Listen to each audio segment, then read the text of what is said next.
Yo, what's going on, everybody? It's the Kitty G. You already know it's Egal, and I got my stuff going on. You know, sneaky bump time. We do this, but guess what? It's the draft. It's the draft, and it's time for the rankings, digital edition. Let's go.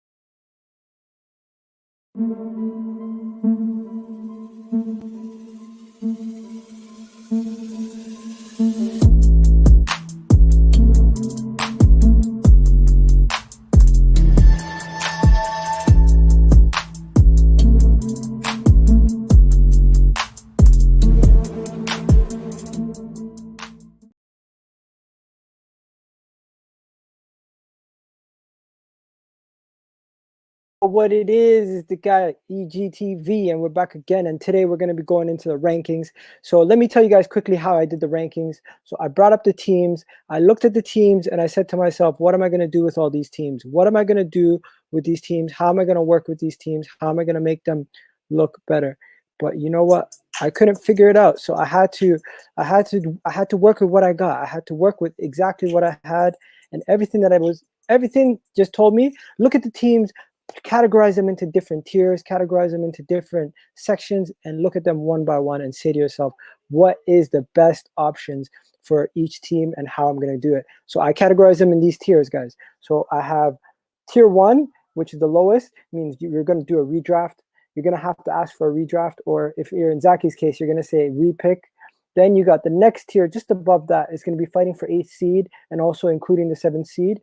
Then above that is locked in playoff players, and then just above that is championship contenders, ladies and gentlemen. So that's what we're doing. So first things first, we're going to look right into the teams, and we're going to see how guys drafted, what we thought about their drafts.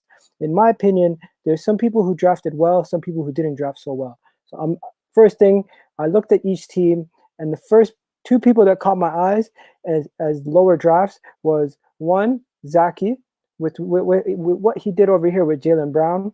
That caught my eye right away. But then I looked at the rest of his team and it looked very unbalanced. And immediately I said to myself, Zaky, I hate to say it, but you're the first rank and you're number 12. So Zaky got 12. There was a combination of things that Zaky did wrong. CheatersNevaProsper was 12th. The first thing he did wrong was Jaylen Brown was not a bad pick. But then when you pick Jaylen Brown, and you pick Harden, Jimmy Butler, Jaylen Brown, that sounds like you have a plan. But then you go Mitch Robertson, Valanciunas, Draymond Green.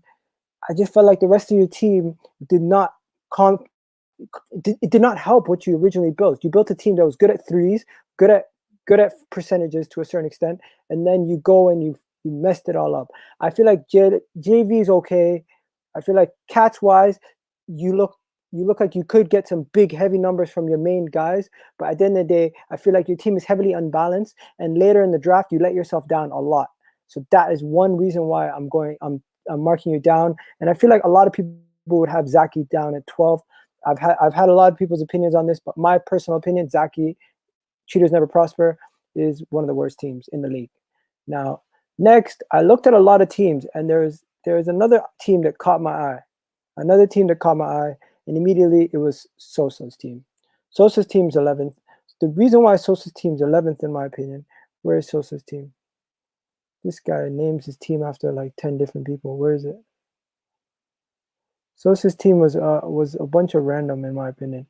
Here we go. So he had a good draft, in my opinion. He had a good draft at the beginning with Luka, Donovan Mitchell, Ben Simmons, Chris Middleton. But I'm confused. Like, I'm pretty sure Ben Simmons a bad free throw percentage. I get you went Luka, you went with assists, you went Chris Middleton for points and threes, you went DeRozan, but I felt like there was no structure, no plan. I felt like you just did not understand how to match up players. I kind of feel like you just went for best player available every pick, but at the same time, in the grand scheme of things, in fantasy, it can actually hinder you doing what you did. And I feel like, once again, there was no direction, no plan, and you lost marks on that. So that's another person who got marked down. Now, the next person, I know he's going to get extremely mad, but I felt like, once again, there's a trend with these first 3 picks. Guys who tend to not have any idea or plan in how they're building their team. I felt like it's Anthony Davis, Ayton, Ingram, then CJ McCollum, Porzingis, Porter, Andrew Wiggins, Grant. I just feel like you just put a bunch of guys with Anthony Davis and you said to yourself, oh, I'm high on the FIFA rank, so it must mean I'm good. No, bro, it doesn't work like that. There's more to that than just this. And in my opinion, Spike, your team is the 10th team, 10th. And remember that.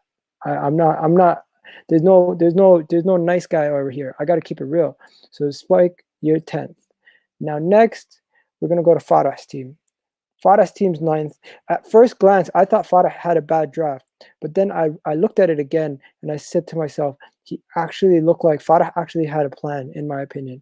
Like when you look at his team, Devin Booker and Paul George are very culpable numbers, but when you compare Devin Booker with Zach LaVine, that's balling numbers. Then you also have Fred VanVleet, Turner, and Brook Lopez to add together. And in addition to Al Horford being the #1 center at OKC, he also went free throws heavy at the end and guards heavy. And he basically tanked certain categories like assists. But with a tank assist plan, I feel like he built a decent enough team to get himself into a playoff ranks. But I felt like he didn't get a good enough team for me to put him over the other teams that were in and around his facility. Now, next, I got Money's team. Money's team's 8th. Money's team's 8th simply because I felt like he made sure he hit a lot of categories. Just like Farrah was tanking assists, he tanked certain categories. But at the same time as tanking certain categories, he had a lot covered with assists, threes, rebounds, steals, blocks. Not blocks, actually. I take that back. He might have tanked blocks. That's one category he tanked. But a lot of categories have been covered with his early picks, with Damian Lillard getting you all the threes and all the other stats that he gets you with the percentages and free throws. LeBron, Sabonis being a 2020 guy. Then you got Shea, who's going to take a big leap. Covington, defensive stats. Jared Jans. And Davis Bertans, the man, the glue that puts his whole team together, in my opinion, with the amount of threes this guy can win him in a week. And also, if he gets something out of his late picks, that is a decent enough team. But you know what? It just goes to show you the level of quality at every team in this league. Now, next, we got Chef. Chef is 7th.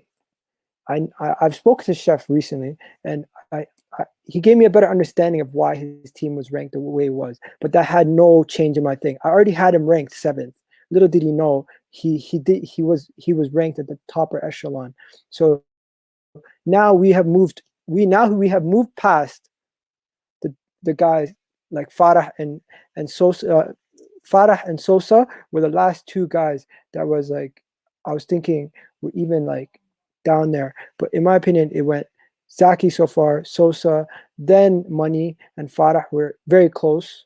And then Chef was just above them all, right? Chef was just above them all. That's why he went into the 7th. And he's the first lock for the playoffs. Chef with Jason Tatum, Bradley Beal, Pascal Siakam, Chris Wood, LaMarcus Aldridge, DeAndre Murray, Hero. And you know what? A sleeper in Markelle Fultz. Don't underestimate Markelle Fultz. And even if Bagley can get something, I feel like Chef's team has a good enough core, and it looked like he had more of a plan than when you first think about it, with Bradley Beal and Tatum back-to-backs. And then Siakam, you know what? He grabbed all his bigs he could get, and he looks like he's ready for many different categories. And percentages-wise, he looks like he's set. So in my opinion, he's one of the first locks for the playoffs with the 7th seed. Now moving on to the next team, we got Sizzavich. Mr. Sizzle, Mr. No back-to-backs. I get what you're doing. I get it. And you know what? I like Trae Young and John Morant and Vukovic and Drew Holiday. But then here's where things start to go south for me. I get TJ Warren's a baller, but I feel like, doesn't he have plantar fasciitis or something? Like, I get it. Okay, I can't criticize you too much. You did get a good pick. You're 6th. Like, that's not a bad thing. 6 is decent. Let's be honest. But Sizzle, you are going to be heavy dependent on if your guards can perform week in, week out. They're still very young. Trae Young is going to perform. John Morant's going to perform. Vukovic is going to perform. The rest of your team is Belayo. And to me, it's not up there with the upper echelon teams. A lot of the upper echelon teams, you know what you're going to get from their guys. Clinton Capella, you don't know what you're going to get. OG, I feel like it was a steal at that pick, but still, a lot of questions can be asked. Serge Ibaka, I thought you were done with Serge Ibaka a couple years ago. Wiseman, could be a steal. We don't know what he's going to give you. But at the end of the day, overall, I just felt like teams ahead of you just had a little bit more quality. And don't forget, a lot of this draft, a lot of this ranking was my own eye test and a little bit of input from other people. So, Sizzle, you're sixth, and you know what? I feel like your team is decent, and you're one of the locks for the playoffs. So take that as it is, right? Now, moving on to the next guy, Sosa Slayer-George. Let's go to George's team. Check out George's team, ladies and gentlemen. Where is George's team? I feel like George's team went just the way he wanted it to go to a certain extent. A lot of guys that are good, strictly business, and you know what? I don't feel like he's going to enjoy watching some of these guys, but he went Stephen Curry with Bam. So he got his guard numbers, big numbers, and then he went Yusuf Nurkic. And you know what? Yusuf Nurkic could be the biggest X factor on his team. But then when he went Markelle Fultz, I mean, I don't want to say Markelle Fultz. I mean, when he went De'Aaron Fox after, I didn't like that pick. But then Malcolm Brogdon to bounce back, Gordon Hayward, Marcus Smart. I felt like he went bigs early, and then he went a lot of guards, and then he rounded it off with Kevin Love and Rashawn Holmes. Solid team all around. I feel like he has a lot of categories covered, and I feel like he's gonna be one of those contenders come end of the season. That's why I have him in the fifth spot. I feel like his team is good. I don't know what you guys think about George's team, but I really like George's team so far. And all in all, with his first couple picks, he does look like he does have a solid base for big numbers, guard numbers, and all around stats, especially when you stock up on a lot of guards. You know you're going to be getting steals and assists. And in a league that steals and assists could literally be scarce, I feel like he did do a good job with drafting his team. And fifth, to me, is a fair pick for George. So George gets the fifth team. Now, next is Big Rich Town. AZ is in the house. AZ's team. Now, let's go to AZ's team, ladies and gentlemen. AZ's team is number 4. What does AZ's team look like? Can you guys see what's on the big board? Let's see what's on the big board. So we go to AZ's team. To me, AZ's team is a team full of X factors. At the same time, you don't know what you're going to get. It is a team full of X factors. So you got Karl-Anthony Towns, Russell Westbrook, Drummond, Kyle Lowry, Tobias Harris, Kobe White, Kemba, and then you just throw some grenades in there at the end with LaMelo and DeMarcus Cousins. Wow. In my opinion, AZ's team could be anywhere between 1st to 5th, in my opinion. But the reason why I put him in 4th is because he has too many guys that are situations could factor into the season. With a 72-game season that's condensed, Russell Westbrook is one guy you got to worry about. Kemba is another guy you got to worry about. DeMarcus Cousins is another guy you got to worry about. In addition to that, we only have one IR spot. And also, Karl-Anthony Towns has an injury history. Drummond has an injury history. Kyle Lowry has an injury history. This team, high risk, high reward. I like the team. 4th overall. I feel like that's a good rank. But at the same time, I'm not going to lie to you, just outside the championship contenders. Because to me, this is the end of the locks for the playoffs. Now you're getting into the championship contenders. The last 3 teams are the championship contenders. And the first team it begins with is, I feel like my team, is the first team of the championship contenders. I always do something that I'm always doing the rankings, so I'm going to be a little biased. I'm not going to lie to you guys. I'm not going to be here telling you guys, oh, I feel like my team's going to win the whole thing from the jump. But I do feel like I've drafted very well.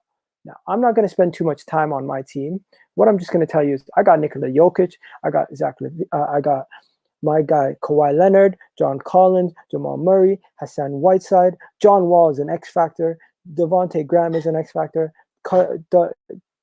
Then you got Duncan Robinson, Ricky Rubio, Jared Allen, Eric Gordon. To me, just take in some of the guys that I'm drafting. Aaron Baines. Like, in my opinion, my team is like 10-man deep, where some people's teams, you feel like after the 5th guy, you kind of don't know, you don't see a fantasy relevant guy in their team. But hey, I'm just saying, with all the teams so tight and close, when I just look at my team, I just see how I combined the likes of Jokic with all the assists and the blocks with Hassan Whiteside and John Collins, defensive stats from Kawhi Leonard, John Wall, Jamal Murray, and then the threes from Duncan Robinson and Jamal Murray, Kawhi Leonard, Jokic, and everybody else that I have on my team, and then wrapping it up with the blocks of Jared Allen and Ricky Rubio. I just felt like I have an all-around great team. That's why I put myself third, and that's rounding up the top three. Now going into number 2 spot. Should I go number 2 spot? Yeah, I'll go number 2 spot. The number 2 spot is Prince. Prince, Laga Cabsado. Prince is the man that I give the number 2 spot to. The reason why I gave Prince the number 2 spot, I actually took in his team the other day, last night, and I looked at it and I said to myself, if there is a team that can go nuts, it's this team right here, with Kevin Durant, Joel Embiid, Zion Williamson, Chris Paul, Buddy Hield, Lonzo Ball, Wendell Carter, Blake Griffin. At this point, I stopped at the Blake Griffin pick. I felt like his first 3 picks could all be, dare I say it, top 10 fantasy players. Chris Paul could be a top 15 fantasy player. Buddy Hield could be a top 20 fantasy player. Like, at least minimum top 30. Like, realistically, he has the core of a team that it doesn't matter what he drafted afterwards. I feel like this core of a team is a championship core team. And that's why I have him in the championship contenders section. I feel like his team is solid. Kevin Durant comes back. I know he's not going to play all back-to-backs, injury risk, but once again, high risk, high reward. Joel Embiid, once again, high risk, high reward. Zion Williamson, if he can get anywhere near what he is during the preseason and get his free throw percentage up higher, to me, that is a steal with the 33 pick. And then just moving down his team, you never know what these guys down here are going to give you. At the end of the day, they might not be on his team for long, but Prince and his combination of picks, I felt like deserves and warrants the 2nd overall pick. Looking at the stats that he can cover with his small forward, big man combination, and then getting the guards at the end for the assists, and I feel like he has enough 3-pointers throughout this team to be mid-table with the threes. He can win himself at least 4 to 5 categories every single week, and just guaranteeing yourself 4 to 5 categories every single week, all you need is 2 more every week, and you're up there at the top of the table.